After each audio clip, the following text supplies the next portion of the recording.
Our first reading is from Mark chapter 6, verses 1 through 6. Jesus left that place and came to his hometown, and his disciples followed him. On the Sabbath, he began to teach in the synagogue, and many who heard him were astounded. They said, "Where did this man get all this? What is this wisdom that has been given to him? What deeds of power are being done by his hands?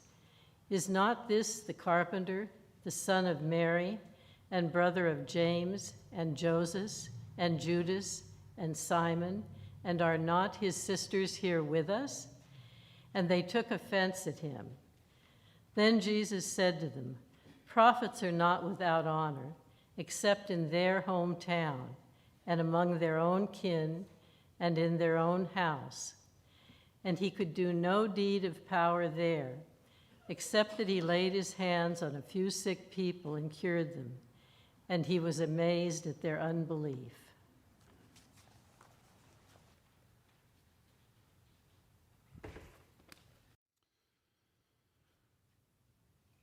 We continue through the Gospel of Mark as we make our way through soon the season of Lent and then up until Easter at the end of next month. This morning we come to the end of a long section of teaching and training of the disciples. They were named back in chapter 3, right after Jesus had been in the synagogue for the second time and had been rejected, had been called by the Pharisees and the scribes as one who they were now plotting against. But Jesus moves on, and through chapters 4 and 5 over the past few weeks, we've heard his teachings and his words and his deeds of power. In chapter 4, he taught in parables. We remember the mysterious nature of God's kingdom, the parable of the sower and the word landing on the different types of soil. And then in chapter 5, Jesus moves on to deeds of great power and healing. He makes his way across the Sea of Galilee through that storm, and there in Gentile territory, he removes the unclean spirits from the man who has been roaming among the tombs. And then when he returns, we heard the story last week of the healing, first of the woman who had been hemorrhaging for 12 years, and then the daughter of Jairus, who was raised from the dead. So it's at the conclusion of all of these works and these teachings that we arrive this morning. So here in chapter 6, Jesus in some ways comes full circle. As we just heard, he's returning to the synagogue, but now he is back in his own hometown in Nazareth, the place where he grew up and where people knew him from childhood. Before I move on to the next reading, I want to ask a question, and that is, what do you think about when someone talks about your hometown, about the place that you are from? What comes to mind in your own experience? For some of us, a hometown communicates a place of security and comfort, a place that we're familiar with, places and people that we know well, who have known us for maybe our whole lifetime. There's a profound, often warmth and comfort to remembering such a place. For others, though, hometowns can bring up unhappy memories. Sometimes they trigger age-old anxieties of difficult times in our younger years.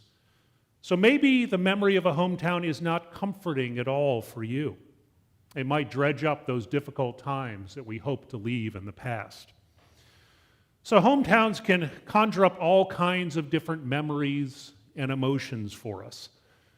And as we just heard in the reading that Hildy shared with us, Jesus has returned home, and there he finds a difficult time, hard questions and doubts about who he is and what he has done from the people that he has known throughout his life.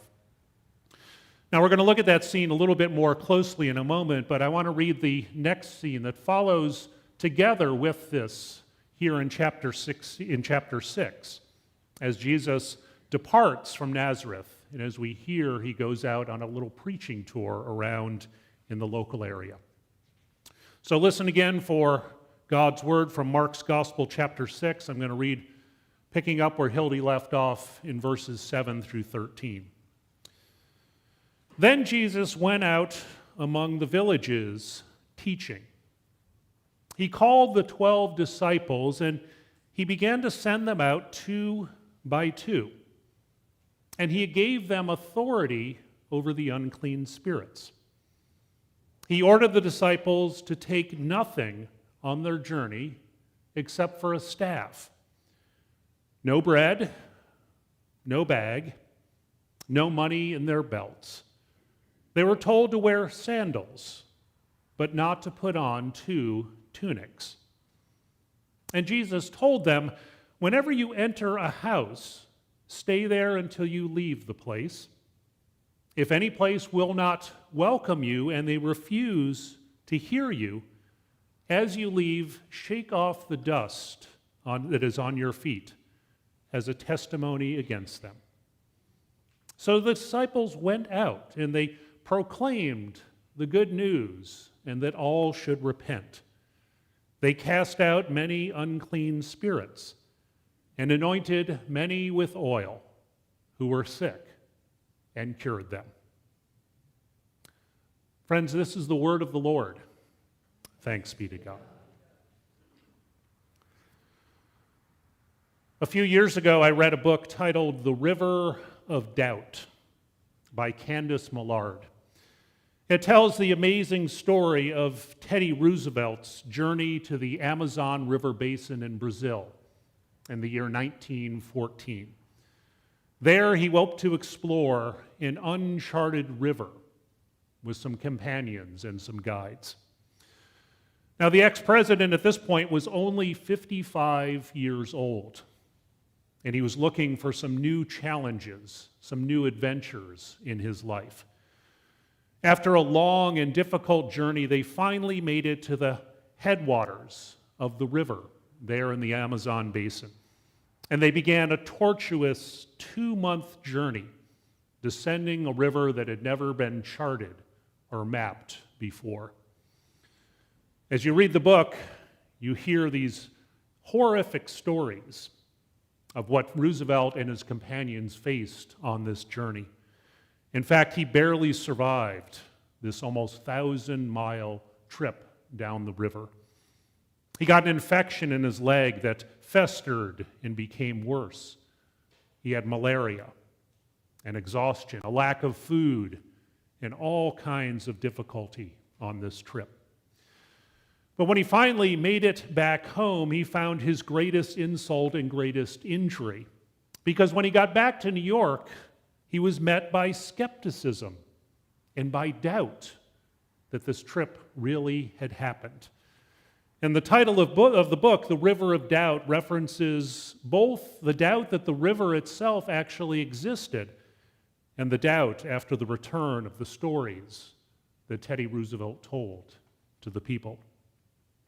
Now, the ex-president was infuriated by the doubts and by the questions that were brought up about his trip by his critics. And upon returning almost immediately, he set out on a journey across the nation and even going to Europe in order to defend the experiences that he had had. He had speeches and presentations set up for months and months in order to somehow to verify the doubts that people had raised about this journey and trip that he had taken.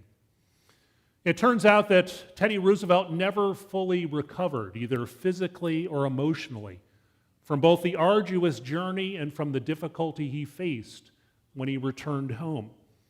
And he died within a few years at the age of 60, never having convinced his skeptics and critics about what had happened on this journey. Now, in many ways, Teddy Roosevelt is an extreme case, an extreme example.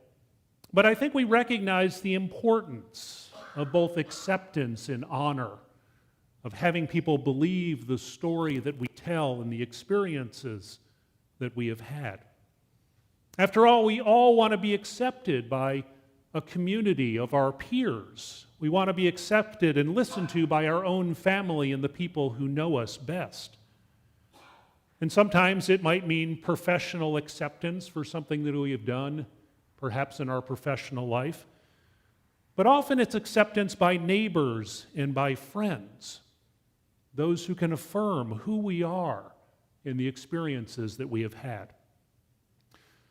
Now, in Mark's gospel, there's 3 times here in the first 6 chapters that Jesus makes his way to the synagogue.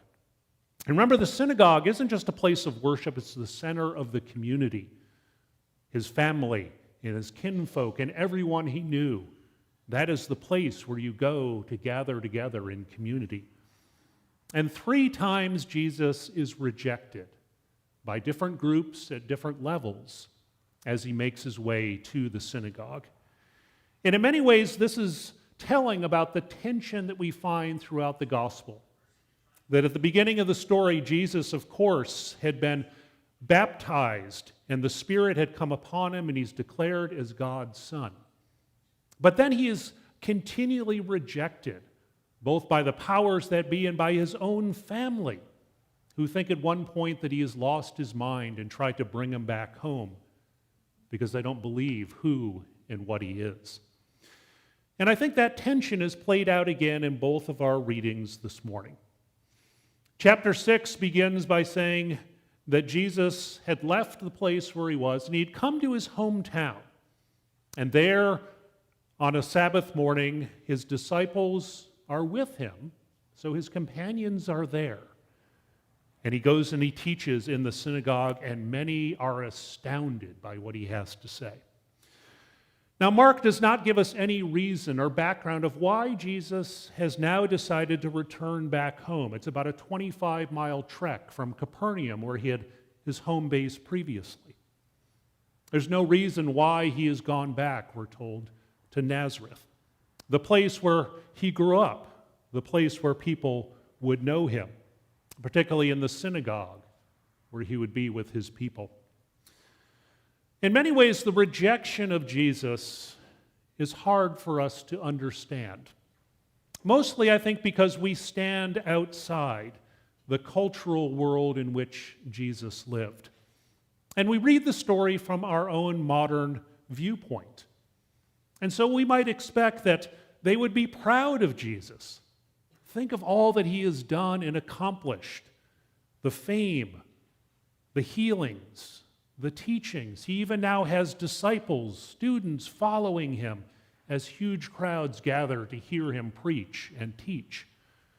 Why do they not feel a sense of pride? Why don't they celebrate or at least give him a warm welcome when he returns home?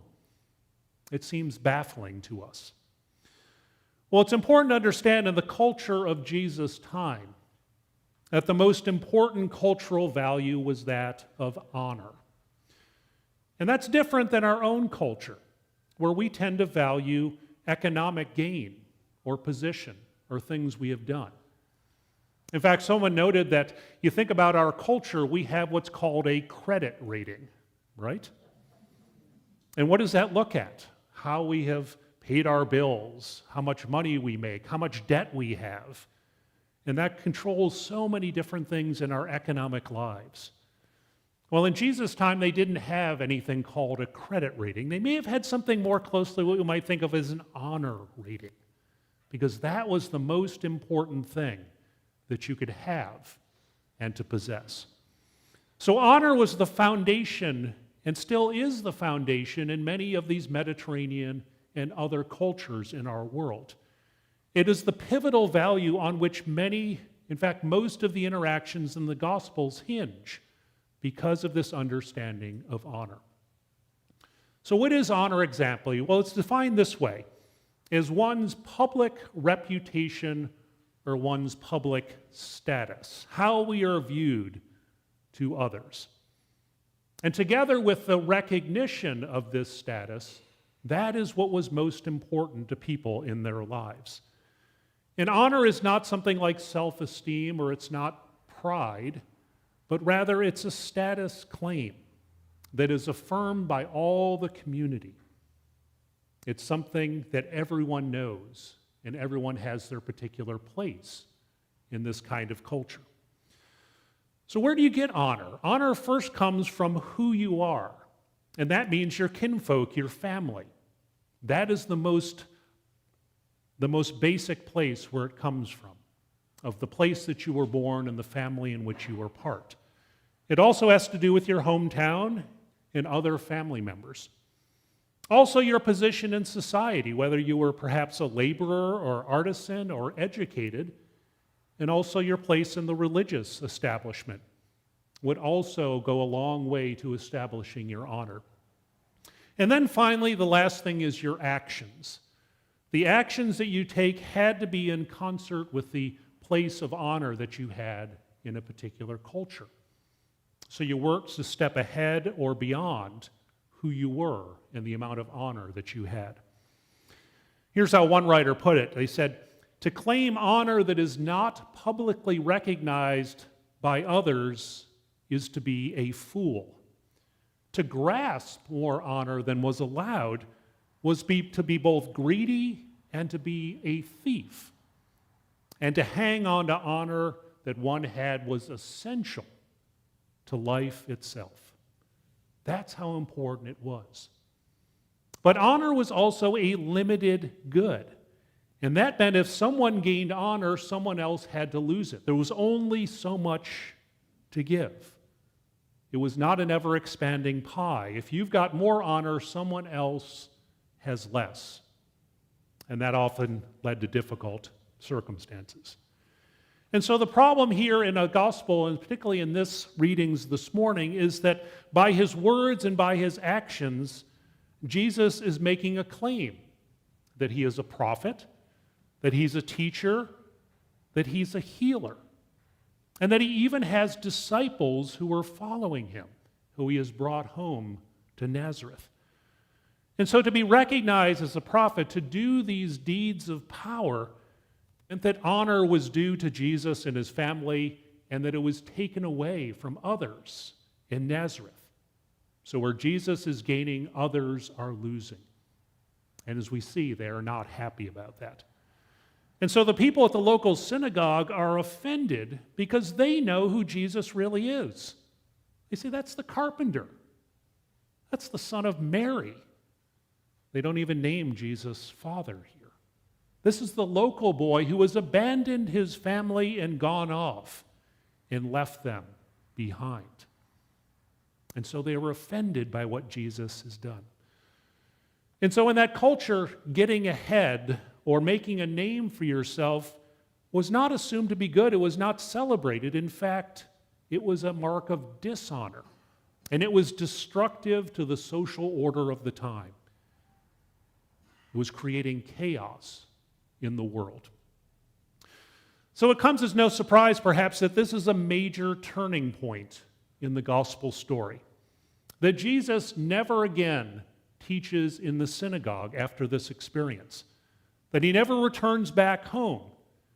But instead what he does is he begins to journey out, first to the villages, and then ultimately we know he goes back to Jerusalem. But before we move on, before we shake our heads at the unbelief of those people at Nazareth, I think we also need to ask a question, and that is, are we somehow also guilty of missing who Jesus is? Has somehow the church, the body of Christ, if we are in some ways Jesus' hometown people now, have we somehow misunderstood who Jesus is and what he's trying to teach us to do and to be?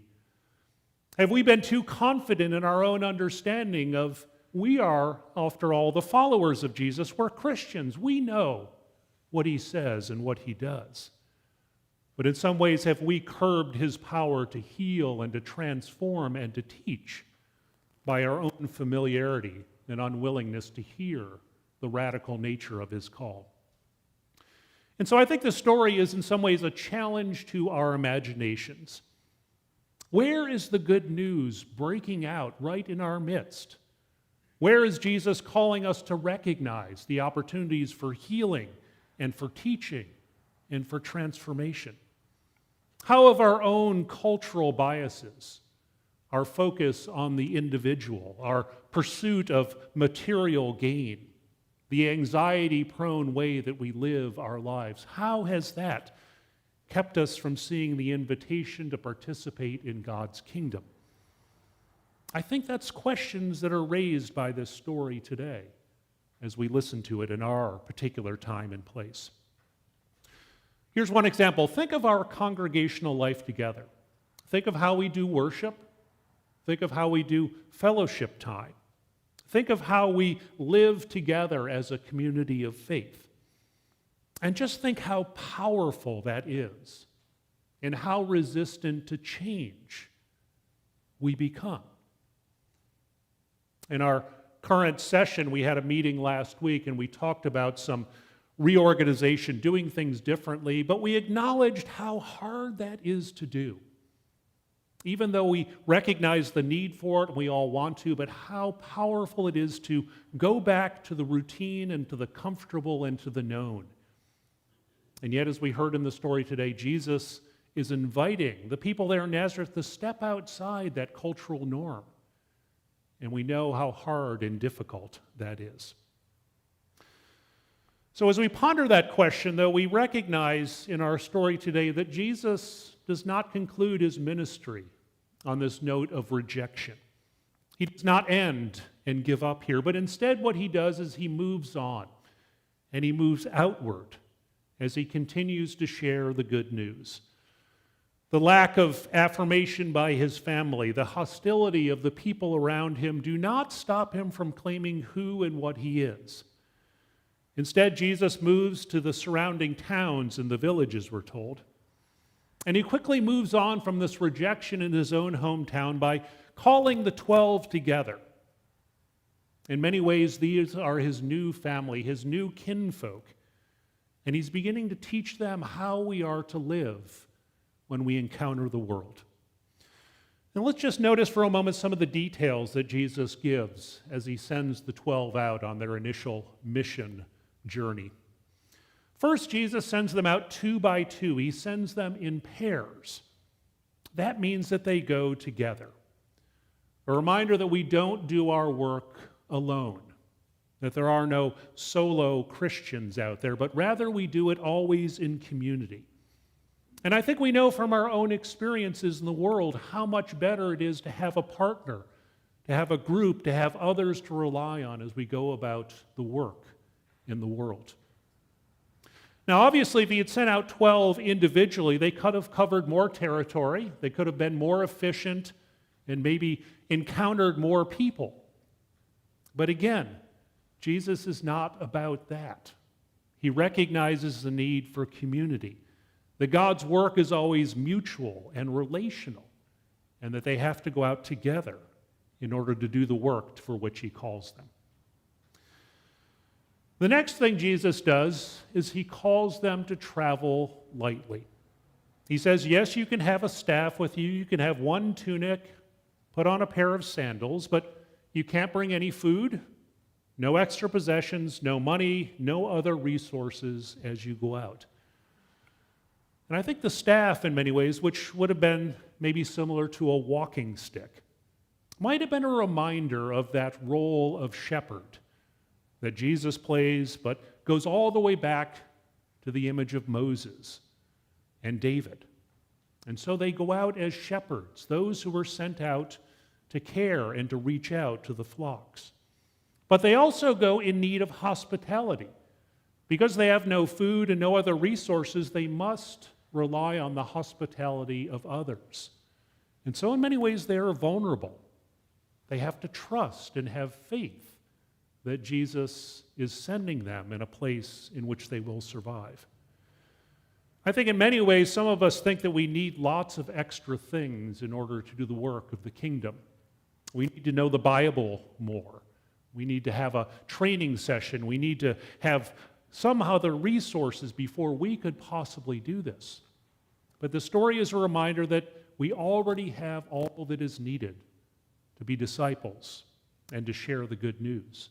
If we trust, if we have faith, like the woman in the story we heard last week, the woman who trusted that Jesus would heal her, about Jairus trusting that his daughter would be raised. It's that fundamental trust to take action and to follow through. Finally, Jesus at the end gives them what we might call a reality check, right? He says, not everyone's going to be receptive. Even though you're coming with the best intentions with this wonderful message of good news, some folks, like these ones back in Nazareth, are not able to hear. They're like the hard ground on which the seed has fallen, and they will reject you. So maybe that's why Jesus took them along to his hometown, as a lesson in rejection and how difficult it'll be. But they are sent out with this expectation that they have power and authority. Jesus said, you are going embodying the word and the will of God. In some ways, you will not be heard or listened to. But if you're rejected, simply shake off the dust on your feet and move on. Because life is filled with failures, but God is there even in the midst of that. The story reminds us that the good news is always an invitation. It is never coercive. No one is forced into believing or receiving the kingdom. The gospel is always offered with grace, because if not, it is not the gospel. It is never given with an iron hand or forced on anybody, but always given in love as an offering of good news. In the subsequent chapters of Mark, as we'll be reading over the next few months, Jesus will continue to move outward and to move onward as he makes his way ultimately to the cross. And as he does, he gathers new family, new followers, new people who are called as his disciples to share the good news. And as members of that family, as followers of Jesus, I think we too are called and to speak and to live the good news of the kingdom. Whether it brings worldly success or not, that is not the test that Jesus asks us to pass, but rather to share it with all of our heart and all of our mind and all of our soul. We too are called to look for God in the midst of that which seems predictable and familiar. That God often shows up in those times where we least expect it. And we too are being called to shake off the dust of failure, of hostility, of despair, and to know that God is with us as we move on to new opportunities to share and to preach the good news as one of his disciples. And so, friends, as we go forth to say, may we be reminded that we too are part of that journey. We too are part of that ministry, that work together as we go forth. And so to God be all praise and honor and glory this day. Amen.